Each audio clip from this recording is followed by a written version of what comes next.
And again, let me say this. One of the most terrifying things for a man is to take to himself a daughter of God, because God loves His daughter. You do not want to marry a girl who is just this sensual creature without any sense in her head, who can absolutely do nothing except dress up and party. Because I want to tell you something, guys, the choice you make in a wife is going to determine the blessing or the curse of your entire life. You know that women leave men 80% of the time, and if they're college educated, it's 90. So if you get divorced, it's 80% of the time like the woman leaves. And one of the number one predictors of divorce is actually if the woman out-earns the man. Men aren't leaving, women are. Women divorce men 70 to 80% of the time. I would argue in relationships, it's probably similar. Men aren't leaving, women are. So to a guy's point of view, he's going to commit to this girl. And what does he get? He doesn't get purity anymore because like women aren't wives nowadays. The benefits we bring nowadays don't outweigh the cost for most men. We all know that too many women in Western culture are divorcing their husbands, and they're doing it in record numbers. For all the women out there who are thinking about divorcing a good man, you might want to listen up. Been divorced for 3 years, and in that 3 years, I have spent most of my days figuring out how I can become physically, mentally, financially, spiritually healthy enough to be able to afford and take care of a child. You didn't know you were broke and mentally unstable before you filed for divorce? On the day my divorce was final, I'll never forget what my ex said to me. He looked me right in the eyes and he said, "You're going to regret this. You're going to get 6 months down the road and you're going to regret divorcing me." And you know what? He's right. I did have regrets. I've kind of been in mourning of the like, oh my gosh, like I gave it all up. Everything was around my family. So when I chose to leave, I gave it all up, like all up. I had no clue that the worst was yet to come. I thought, I should have just stayed. So basically, she's saying her wake-up call didn't hit her until she got out in the streets and found out that the streets is not what she thought it was. This is what my friends who are married don't understand, that you're no one's priority. Like there aren't really people checking up on me in the same way as if you have someone to come home to. I don't have a partner. I've been single for at least almost 4 years, since November of 2019, however long that is. That's basically what every man goes through who you women don't want to give a chance. Welcome to a single man's life. And it's just so difficult because you realize that you have to be your own knight in shining armor, that there's no one coming to save you, that there's no one really is there for you, you're alone at the end of the day. And once again, welcome to a single man's life where the only woman that checks up on him is his mother, if he's lucky. I'm gonna cry. I've just realized that I have become a single 30-year-old mom who's driving in a Dodge Caravan,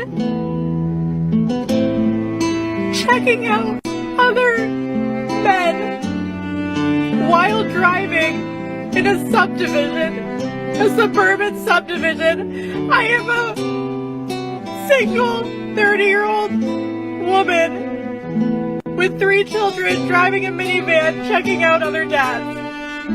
Okay, this is where my life is. Oh, wow. I think she really needs a hug. Somebody give her a hug. Because I don't want to. When are they going to learn? I should have stayed. It wasn't that bad. She said it wasn't that bad. That means that her husband wasn't mistreating her. But she left anyway.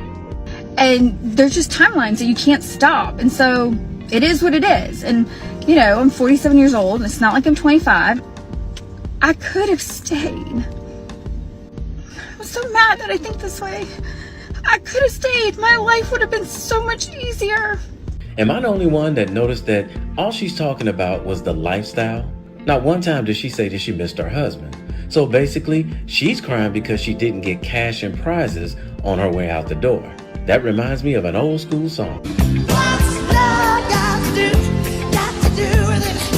So I had a realization today. I've been divorced for 3.5 years, and I went through 1.5 years of counseling after my marriage broke up. After your marriage broke up, or do you mean after you broke up your marriage? I'm also a woman of the real world and understand, you know, when dating, what it's like to date out in the real world, and it is so hard. It is so hard to find someone who is looking for someone of value, who's not wanting to sleep with someone right away. That's pretty much the way the dating world is going nowadays, sweetheart. Most men are not interested in getting married so that they can end up getting divorced by their wives just like you did your husband. So get used to it.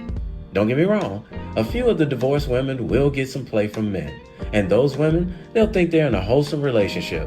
But as soon as he gets what he wants, the majority of them get dropped like a bad habit. Hey, somebody had to tell you, and I love you, so it might as well be me. And in the meantime, will you please act right? My name is Raul. See you in another video. I interviewed a lot of men that were victims of divorce. And these are men that lost everything in divorce. Wives left, took the kids, took their money. And I found out it was a common pattern. After the second child, a lot of these women stop sleeping with their husbands and get the divorce. Most men live on their wife's terms, not theirs. The people that don't want to get married, oh, I understand it. There's no good reason for a guy to do that in 2024. None. The odds are completely stacked against you. The laws are completely stacked against you. The average marriage, it's not a good experience for most men.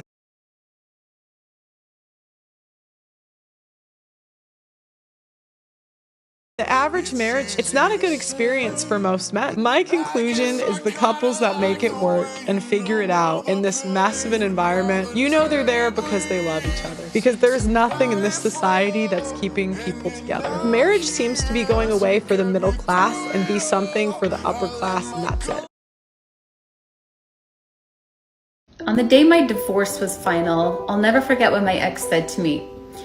He looked me right in the eyes and he said, "You're going to regret this. You're going to get 6 months down the road and you're going to regret divorcing me." And you know what? He's right. You do not want to marry a girl who is just this sensual creature without any sense in her head, who can absolutely do nothing except dress up and party. Because I want to tell you something, guys, the choice you make in a wife is going to determine the blessing or the curse of your entire life.